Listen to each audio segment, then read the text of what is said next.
Hi hello guys, welcome back to Aadya colourful. ನಾನು Suma. Friends, ಇವತ್ತಿನ ವಿಡಿಯೋದಲ್ಲಿ ನಾನು ಒಂದು ಸ್ನ್ಯಾಕ್ಸ್ ರೆಸಿಪಿನ ನಿಮಗೆ ಶೇರ್ ಮಾಡ್ತಾ ಇದ್ದೀನಿ. ಸೊ ಇದು ನೋಡ್ತಾ ಇದ್ದರೆ ನಿಮಗೆ ಗೊತ್ತಾಗ್ತಾ ಇರ್ಬೋದು ಏನು ಅಂತ. ಬಟ್ ಇದನ್ನು ಏನಂತ ಕರೀತಾರೆ ಅಂದರೆ ಒಂದು ಎಳ್ಳಿನ ಹಪ್ಪಳ, ಗರಿ ಗರಿಯಾದಂತಹ ಎಳ್ಳಿನ ಹಪ್ಪಳ ಮಾಡುವಂಥ ವಿಧಾನವನ್ನು ಇವತ್ತಿನ ವಿಡಿಯೋದಲ್ಲಿ ತಿಳಿಸ್ಕೊಡ್ತಾ ಇದ್ದೀನಿ. ಸೊ ನೀವು ತುಂಬ ಈಸಿಯಾಗಿ ಕೇವಲ ಒಂದು 10 ನಿಮಿಷದಲ್ಲಿ ನೀವು ಇಷ್ಟು ಕ್ರಿಸ್ಪಿಯಾಗಿರೋವಂತಹ ಒಂದು ಹಪ್ಪಳನ ಮನೆಯಲ್ಲಿ ಮಾಡ್ಕೋಬೋದು. ಸೊ ಹೇಗೆ ಮಾಡೋದು ಅಂತ ಇವತ್ತಿನ ವಿಡಿಯೋದಲ್ಲಿ ನೋಡೋಣ. ವಿಡಿಯೋ ಇಷ್ಟ ಆದರೆ ಪ್ಲೀಸ್ ನನ್ನ ಚಾನಲ್ನ ಸಬ್ಸ್ಕ್ರೈಬ್ ಮಾಡ್ಕೊಳ್ಳಿ ಫ್ರೆಂಡ್ಸ್. ಹಾಗೆ ಲೈಕ್ ಮಾಡಿ ಮತ್ತು ನಿಮ್ಮ ಫ್ರೆಂಡ್ಸ್ ಗ್ರೂಪಲ್ಲಿ ಆದಷ್ಟು ನನ್ನ ವಿಡಿಯೋನ ಶೇರ್ ಮಾಡಿ.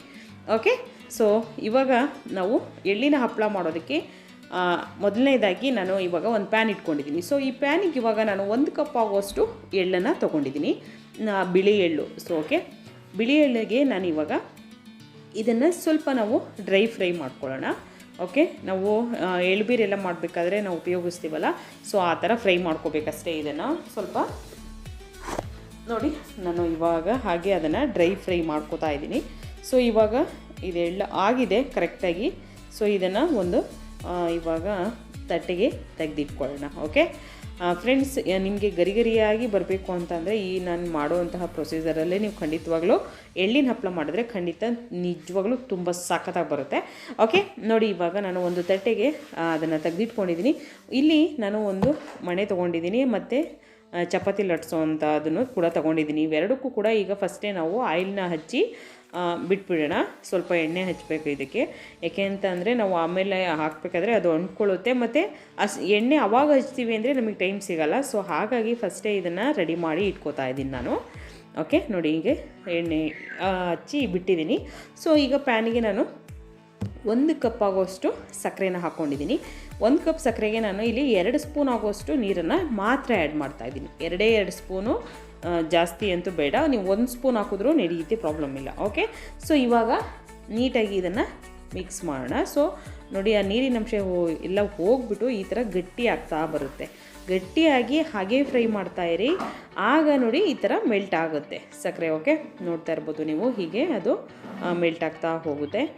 ಆವಾಗ ನೋಡಿ ಸ್ವಲ್ಪ ಕೆಳಗಡೆ ಎಲ್ಲ ಸಕ್ಕರೆ ಕರಗ್ತಾ ಬಂತು, ಈ ಕಲರ್ ಬರುತ್ತೆ ಕೊನೆಗೆ, ಗೊತ್ತಾಯ್ತಾ?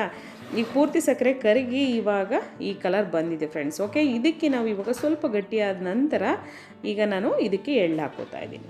ಓಕೆ, ನಾವು ಇವಾಗ ಫ್ರೈ ಮಾಡಿರೋಂತಹ ಎಳ್ಳಿದೆಯಲ್ಲ, ಸೊ ಅದನ್ನು ಹಾಕ್ಕೊಂಡು ನೀಟಾಗಿ ಇದನ್ನು ಮಿಕ್ಸ್ ಮಾಡೋಣ. ಇದಕ್ಕೆ ಜಾಸ್ತಿ ಇಂಗ್ರೀಡಿಯೆಂಟ್ಸ್ ಬೇಕಾಗಲ್ಲ, ಕೇವಲ 1-2 ವಸ್ತುವಿಲ್ಲೇ ನೀವು ಎಳ್ಳಿನ ಹಪ್ಪಳನ ಮಾಡ್ಕೋಬೋದು. ತುಂಬ ಗರಿ ಗರಿಯಾದಂತಹ ಎಳ್ಳಿನ ಹಪ್ಪಳ ಈಸಿಯಾಗಿ ಮನೇಲಿ ಮಾಡ್ಕೊಳ್ಳಿ. ಓಕೆ, ನೀಟಾಗಿ ಇದನ್ನು ಮಿಕ್ಸ್ ಮಾಡೋಣ. ಓಕೆ ನೋಡಿ, ಮಿಕ್ಸ್ ಮಾಡಿ ಈಗ ಸ್ಟವ್ನ ಫುಲ್ ಆಫ್ ಮಾಡಿದ್ದೀನಿ. ಮತ್ತು ಇವಾಗ ನಾನು ಈ ಮಣೆ ಮೇಲೆ ನೋಡಿ, ಈಗ ನಾವು ಮಾಡಿರೋಂತಹ ಎಳ್ಳಿನ ಮಿಕ್ಸ್ಚರ್ ಇದೆಯಲ್ಲ, ಸೊ ಅದನ್ನು ಹಾಕ್ಕೊಳ್ಳೋಣ ಇವಾಗ. ಓಕೆ, ಸೊ ಬಟರ್ ಪೇಪರ್ ಇದ್ದರೆ ನೀವು ಬಟರ್ ಪೇಪರ್ ಮೇಲೆ ಕೂಡ ಯೂಸ್ ಮಾಡ್ಬೋದು, ಹಾಗೆ ಮಣೆ ಮೇಲೆ ಹಾಕಿದ್ರೂ ಬರುತ್ತೆ. ಓಕೆ ನೋಡಿ, ಇವಾಗ ನಾನು ಇದನ್ನು ಹಾಕ್ಕೊಂಡು ನಂತರ ನೋಡಿ, ಈಗ ಒಂದು ಕಡೆ ಇದೆ ಸ್ವಲ್ಪ ಅದು ಬಿಸಿ ಇದ್ದಾಗಲೇ ನಾವು ಅದನ್ನು ಲಟ್ಟಿಸ್ಕೋಬೇಕಾಗುತ್ತೆ ಫ್ರೆಂಡ್ಸ್. ಯಾಕೆ ಅಂತಂದರೆ ಬೇಗ ಗಟ್ಟಿ ಆಗೋ ಚಾನ್ಸಸ್ ಇರುತ್ತೆ, ಸೊ ಆಮೇಲೆ ಲಟ್ಸೋಕ್ಕೆ ಬರಲ್ಲ. ಸೊ ಸ್ವಲ್ಪ ಬಿಸಿ ಇದ್ದಾಗಲೇ ನೋಡಿ ಈ ಥರ ಲಟ್ಟಿಸ್ಕೊಂಬಿಡಿ. ಎಷ್ಟು ತೆಳು ಬೇಕು ನಿಮಗೆ ಅಷ್ಟು ತೆಳುವಾಗಿ ಇದನ್ನು ನೀವು ಲಟ್ಟಿಸ್ಕೋಬೋದು. ಹಪ್ಪಳ ಹೇಗಿರುತ್ತೋ ಹಾಗೆ, ಪಾಪಡ್ ನಾವು ಮಾಮೂಲಿ ಪಾಪಡ್ ಮಾಡಿದಾಗ ಹೇಗೆ ಅದನ್ನು ಮಾಡ್ಕೋತೀವೋ ಹಾಗೆ. ಸೊ ಅದನ್ನು ಒಂದು 1/2 ಅವರ್ ಹಾಗೆ ಇಟ್ಬಿಡಿ. ನಂತರ ಇದನ್ನು ಈಗ ತೆಗೆದುಕೊಳ್ಳೋಣ. ಓಕೆ ನೋಡಿ, ಒಂದು ಸೈಡಲ್ಲಿ ಸ್ವಲ್ಪ 1 ಸ್ಪೂನು ಅಥವಾ ಯಾವುದರಿಂದನೂ ನೀವು ಸೈಡಲ್ಲೆಲ್ಲ ಬಿಚ್ಚಿದ್ರೆ ಓಪನ್ ಆಗುತ್ತೆ, ನೀಟಾಗಿ ನೀವು ತಕ್ಕೋಬೋದು. ಸೊ ಇದು ನೋಡಿ, ಇವಾಗ ನಾನು ನಿಧಾನವಾಗಿ ಇದನ್ನು ತಕ್ಕೊಂಡಿದ್ದೀನಿ. ಓಕೆ, ಎಷ್ಟು ಈಸಿಯಾಗಿ ಬರುತ್ತೆ. ಸ್ವಲ್ಪ ಆಯಿಲ್ನ ಜಾಸ್ತಿ ಹಚ್ಚಬೇಕಾಗುತ್ತೆ ಅಷ್ಟೇ. ಓಕೆ ನೋಡಿ, ಇವಾಗ ಮುರಿದು ಕೂಡ ತೋರಿಸ್ತೀನಿ ಎಷ್ಟು ಗರಿ ಗರಿಯಾಗಿ ಬಂದಿದೆ ಅಂತ. ನೋಡಿ, ಎಳ್ಳಿನ ಹಪ್ಪಳ, ಗರಿ ಗರಿಯಾದಂತಹ ಎಳ್ಳಿನ ಹಪ್ಪಳ ರೆಡಿಯಾಗಿದೆ. ನೀವು ಕೂಡ ಮನೇಲಿ ಟ್ರೈ ಮಾಡಿ, ಹೇಗೆ ಬಂತು ಅಂತ ಖಂಡಿತವಾಗ್ಲೂ ನನಗೆ ಕಾಮೆಂಟ್ ಸೆಕ್ಷನಲ್ಲಿ ನೀವು ತಿಳಿಸಲೇಬೇಕು. ಓಕೆ ಫ್ರೆಂಡ್ಸ್, ಓಕೆ ನೋಡಿ, ನಾನು ಎಲ್ಲದನ್ನು ಕೂಡ ಮುರಿದು ತೋರಿಸ್ತಾ ಇದ್ದೀನಿ. ನೋಡಿ ಹೀಗೆ, ಏಕೆಂದರೆ ಶೇಪಲ್ಲಿ ಬರಲ್ಲ.